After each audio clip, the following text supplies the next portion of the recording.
বাঁচার লোকদের থেকে বেঁচে থাকার 6টি উপায়। 1. সীমিত উত্তর দাও। যদি তারা কথা শুরু করে ঠিক আছে, ভালো, এই রকম ছোট নিরুৎসাহী উত্তর দাও। তাতে তারা বুঝবে তুমি আগ্রহী নও এবং ধীরে ধীরে দূরে সরে যাবে। 2.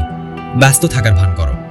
তাদের সাথে দেখা হলে বলো, ভাই একটু জরুরি কাজ আছে, একটু পরে কথা বলি, এখন সময় নেই। এভাবে নিজেকে ব্যস্ত দেখাও। 3. কথা ঘোরাও বা চুপ থাকো। যদি তারা অতিরিক্ত কথা বলে, তাদের কোনো কথায় আগ্রহ দেখিও না।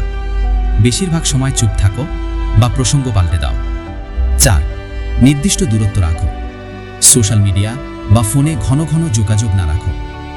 বার্তা বা কলের উত্তর দিতে দেরি করো বা নাও দিতে পারো। 5.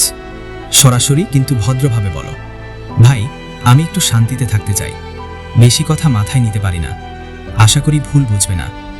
এইভাবে বুঝিয়ে বললে অনেকেই সম্মান করবে। 6. পজিটিভ ও শান্ত মানুষের সাথে বেশি সময় কাটাও। তাহলে বাঁচার লোকেরা তোমার কাছে সময় পাবে না বা তারা নিজেই দূরে চলে যাবে।